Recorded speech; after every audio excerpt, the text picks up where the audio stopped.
Game number 48. Rangers 3, Celtic 1. Scottish Premier Division, Thursday, 2nd of January, 1997. It ain't what you don't know that gets you into trouble, it's what you know for sure that just ain't so. Anonymous. It certainly looks like something that Mark Twain would have said, that folksy charm belying a cold, cutting observation about human behaviour. The quote is attributed to him at the start of Adam Mackay's Oscar-winning drama The Big Shot. Ironic, perhaps deliberately, that a movie about deception and misinformation should start with such a falsehood. There are no records of Twain saying anything of the sort, but it doesn't matter to the viewer, who can easily find a wry comfort in assuming that it is something that Twain would have surely quipped to someone at some point. It's the sentiment that matters, not the facts.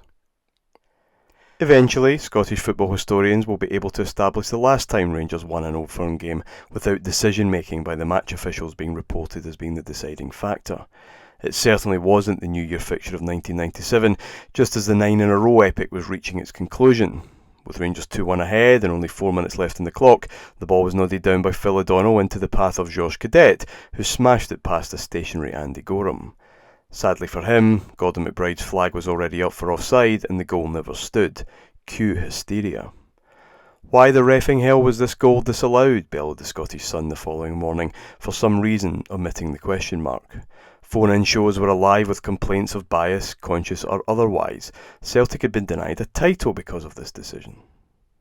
When this argument is brought up, as it regularly has been over the years, its advocates often choose to ignore the small problem of the big gap.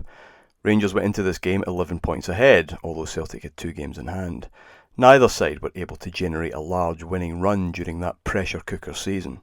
Rangers managed 7 wins in a row twice, once at the very start, and then a winter stronghold of which this game was part.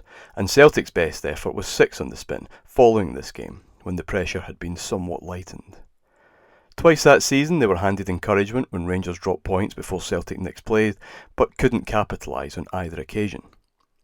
It is a large assumption, therefore, that the games in hand would have been converted under that strain, or that even if they were, that a 5-point gap was manageable. Ultimately, Celtic came to Ibrox that night needing to win. A draw wasn't really good enough. Poor offside call or not, they needed more than Cadet's equaliser. As is so often the case, these games are characterised more by the surrounding soap opera than the story of the match and how the result was ultimately achieved. Despite being close to the height of our riches, January 1997 saw Joe Lewis's ENIC buy 25% of the club for £40 million, Rangers were severely under strength for the third Old Firm game of the season. Richard Gough and Brian Laudrup were out, and Paul Gascoigne, Andy Gorham, David Robertson and Eric Bo Anderson made themselves available despite being laid low with the flu. Ali McLaren and Joachim Bjorklund returned to the heart of the defence, but neither had played a lot of football in recent weeks. Ali McCoist would captain the side. Celtic were at full strength, but handicapped themselves by keeping Pierre van Hooijdonk on the bench as his contract dispute rumbled on. The opening exchanges produced chances at both ends, however, unusually for an Old Firm game, the tempo was slow, with players perhaps suffering from their winter ailments. Then there was a gear change in the 9th minute when Robertson was fouled by Jackie McNamara just over 30 yards from goal. As the home crowd chanted, "Alberts, Alberts," Martin Tyler noted in commentary that he was getting a genuine reputation as a set-piece specialist. One could criticise the gap in the wall or Stuart Kerr's positioning, but when a free kick nearly touches 80 miles an hour and is dead on target for the inside of the side netting, there is little more to do than shower the taker with all the praise. "The hammer has torn Celtic apart," Tyler exclaimed.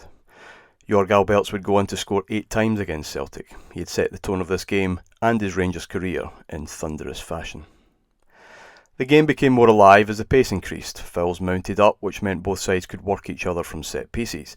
Gorham and McCoist blocking efforts from Di Canio and Stubbs, whilst Petric and Ian Ferguson went close at the other end. Gorham also found the target when he landed a ball right on Paolo Di Canio following a break in play. This led the Italian wanting a piece of every Rangers player in the park, and a simmering feud was born that boiled over in the final game between the two in March.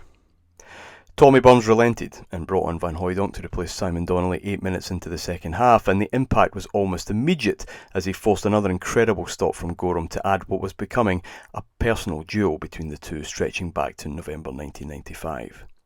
He was needed again to make an even better close-range save from David Hanna 6 minutes later. Rangers were wobbling. Both wing-backs were making unforced errors, and a shattered Gascoigne was lost with the pace in midfield.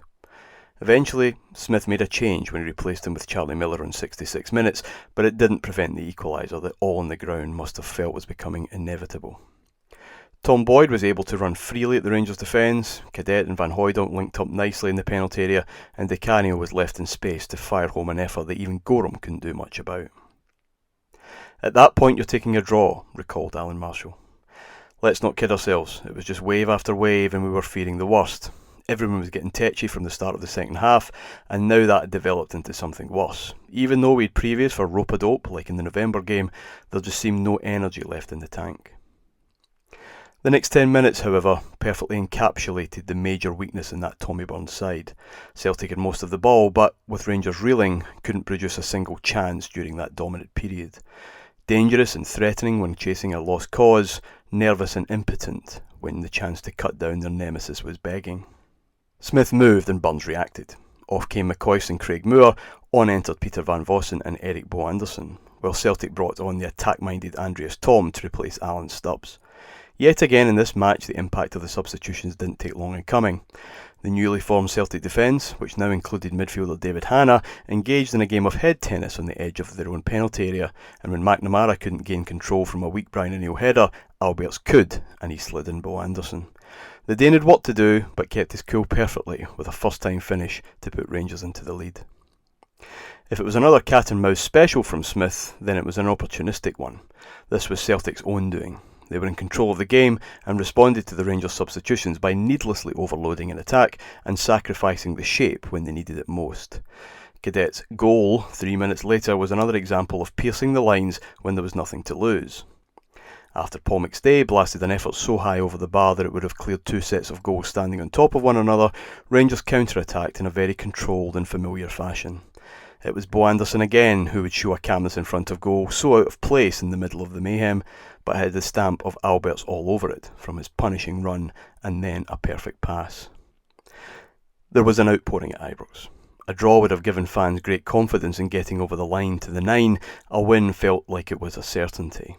Sitting behind me that evening was Kai Johansson, another Dane who had experienced the feeling of scoring a winner against Celtic. He said there and then that the league was over. No one near him was arguing. Walter Smith would never utter it in public, however, his charge down the trackside perhaps spoke more truth. Despite trying to get the game postponed due to the worsening flu crisis, Rangers travelled to Easter Road 2 days later and won 2-1, further evidence of a side that could still fall back on a steely resolve when on the ropes. This was the 9th Old Firm game in succession without defeat. It wasn't an accident, nor was it a conspiracy. Rangers generally had the correct shape, a game plan that was ideally suited for the opposition, and players who would step up when the nettle needed to be grasped, whether they be Danish legends for life or just for one important night. Celtic's analysis of the match seemed to focus less on poor managerial decisions, psychological frailties or defensive mishaps, and more on private investigations into the ticket history of officials. It's what you know for sure that just ain't so. There were many perfect aphorisms accredited to Mark Twain without evidence of his authorship. Another one of those perhaps sums up this game and the general narrative of the battle between the two sides during this period better than any other. History doesn't repeat itself, but it often rhymes.